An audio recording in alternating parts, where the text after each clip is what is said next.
Hello, this is Malorian, and this will be an 1800 point game of my Tomb Kings up against some Warriors of Chaos.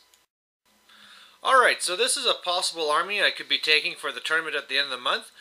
In that 1800 points, I have fit in there a level 4, and just as a scroll, I have 2 units of 30 archers with banners. I got 5 of the fast cav with bows, and 5 of the heavy cav with, shields and light armor and all that good stuff. Apart from that, I have 3 Sphinxes, I have 2 Skelepults, and I also have a Bone Giant. Now, my opponent on the other side, it's going to be the first time I'm up against Skull Crushers. I got to read them, I got to see them in some battle reports. This is the first time I get to face them. He also has a good-sized unit of warriors that have the Markakorn, and also the Halberds. In there he has his BSB, and also a level 4 with a Lore of Fire, so that was an interesting choice. Then he has a good-sized unit of Marauders with Markakorn and great weapons, and then he has this unit on the far right, which is another one of 35 or something like that, also Markakorn, but they have flails. And he was saying that, he's fairly new to the army, so, expect to make some mistakes and some list things, and definitely seeing flails rather than great weapons was something that surprised me quite a bit. The mission here is just a regular game, and he's going to get first turn, but the main thing that I am looking at in this game here is the fact that if anything gets to my lines, I'm dead. It doesn't really matter what unit it is. If it touches my skeletons, they're just going to die. So one thing I'm looking to do is to really try and slow down these Skull Crushers on the left. I actually put the one Skelepult whale out on the other flank just to hope that maybe they'll go for this little 90-point Skelepult rather than my main army. Otherwise, maybe 2 Sphinxes can beat them. I'm not really sure on that. On the right side, I'm hoping that the Bone Giant and other Sphinx can quickly beat them, and really for the center, I'm hoping just to stall the center, or then maybe, because they have all the Markakorn, redirect them so I can hit them with Sphinxes in their flank, but I'm just going to kind of see how this goes.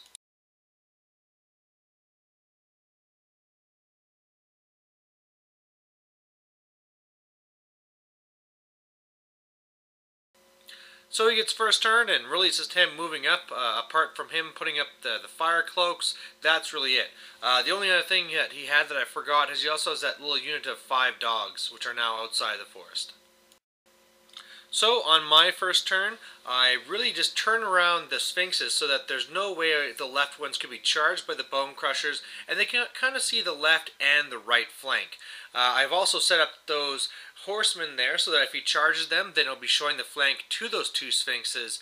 And the biggest thing I needed to do was to get rid of his dogs so that they couldn't counter that instead. So I had to do a lot of my shooting to do that, apart from 2 of my Skelepults, which hit the Marauders on the right side and killed a whole bunch of them. The other thing I should really talk about with my strategy right now is that I have both my units set up so that if needed, I can just pop into the building and hide basically. His turn 2, he goes for some charges. The one on the right there, he tried charging through to get to, I think, the Bone Giant, but failed. And then here on the left, he actually failed his test to not be charging because of him having the frenzy and all that, but he failed that test too, so it's just kind of like, drat.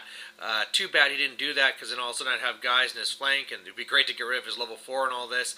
But the only good thing is because of this, it's also blocking his Marauders, so that's going to kind of help gum up the center for me. Otherwise, his turn ends up looking like this. Really, his Skull Crushers on the far left moved up, but I think he kind of made a mistake here with his angle, because now I think that I can move my Sphinxes past them so that he can't see them. And then otherwise, yeah, I don't think he did anything really with the magic phase. If you're wondering, on my magic phase, all I did was, put up like a 5+ ward on me and dispel his remains in play. And so I think all I did was put back on the remains in play this time. Or no, I think he put Flame Cage on the Sphinx, but really that doesn't really matter. I mean, the chance of getting 1 wound on a 6+.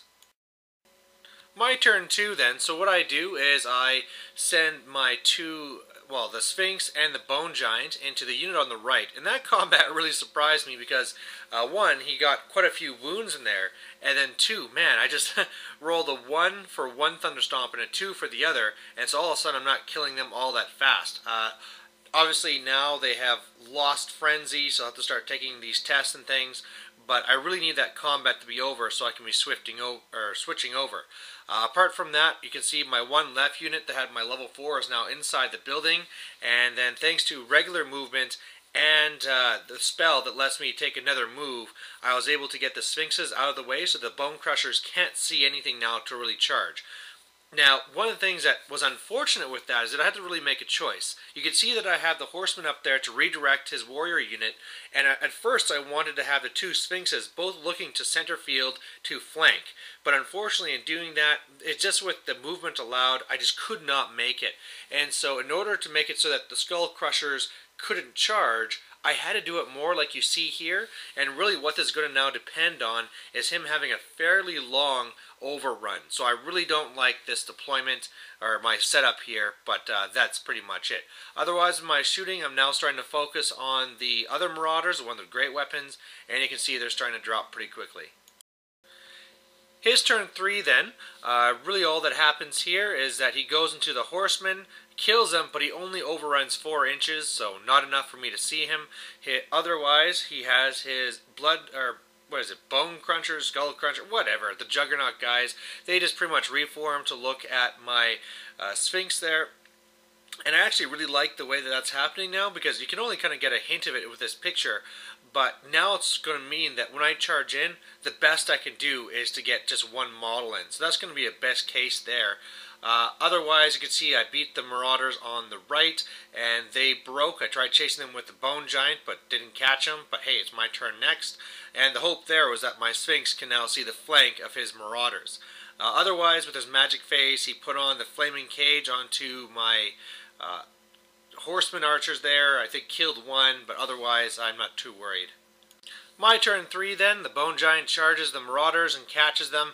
The Sphinx tries to charge the other Marauders in the flank and fails, unfortunately. I think I needed a 6 or something like that. The one Sphinx charged into the Skull Crushers. I took 1 wound. I did, I think, 1 back. No, I think I did 2. I don't know, either way I won combat, but he held, and he also reformed, and so now he's going to be able to attack me with everything, which won't be good. The other Sphinx reformed to face the Warriors, so no matter where they go, I can get to them. And then otherwise, with all the different shooting going into the Marauders, you can see that there's just, 13 left or whatever now. His turn 4 now, and sorry about the blurry picture, but this is where all of a sudden I realized I could be in a little bit more trouble. Up until this point I was feeling fairly in control of the game, but really what happened here is that he turned his Marauders away and started moving away. And the big thing there is like, well man, all of a sudden that means with all this focus I've been putting into them, I'm not going to be getting any points unless I start trying to chase them. And, the way the math works, I'm not going to be able to actually catch them. So, okay, there's a big chunk of points I can't get. Meanwhile, in the combat, man, I'm really starting to see that these Skull Crushers, they're just going to be grinding down my Sphinx. I just can't keep up with the damage it does. Its armor and everything is just too high, so I can't do anything back. And, he's reformed to face my Sphinx there, but, I really have to try and get this cleaned up quickly, because he could now start killing my Sphinxes, and then he'll be ahead of points. My turn 4, archers come out of the building, all the stuff on the right is starting to shift over, and I had a choice to make. I could either charge in the Sphinx this turn, or do some damage and go in later. And because I thought I'd have some time, I decided not to charge in and do some shooting. And as you could see, I did kill a good number of them. However, even though with my magic phase I healed up a wound on the Sphinx, it died. So now I only have the one Sphinx, and I have Crushers on one side, Warriors on the other, and I'm pretty sure that Sphinx is going to go down too. His turn 5 then, that's what he does. He actually doesn't even charge in with the Warriors at all, which was a smart move for him. I was hoping I could maybe kill off a character or something before I died, but no, he just reformed with them. The Crushers go into the rear, make me crumble, and all of a sudden, yeah, my left flank is completely gone, and I'm pretty sure at this point he's ahead in points. And so I really got to try and find a way to get to the Warriors or something, but I also got to worry about these Skull Crushers now that have nothing stopping them to getting to my archers. And of course my archers don't have a musician, so it's not like I can reform back into the building.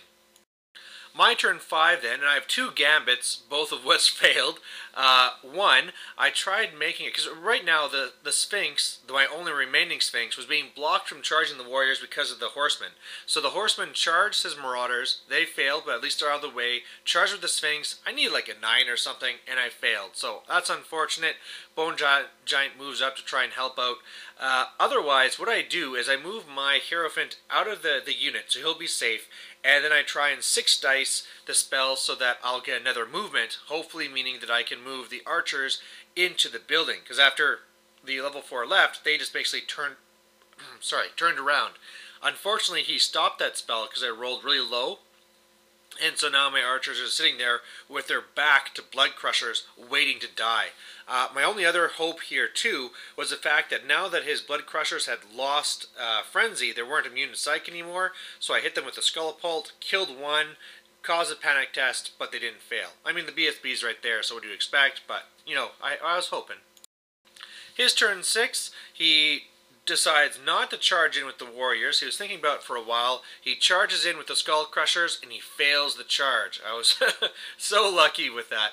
Well, he needed like a 10 or something with a cavalry charge. But anyway, the big thing that happened here is he finally was able to get off a fairly good fireball and killed my Bone Giant. So there's a good amount of points for him there as well. And then also got the Flame Cage onto my Horse Archers, and luckily didn't kill the last one there. But I mean, of course now he's really ahead in points, and I definitely need something to win.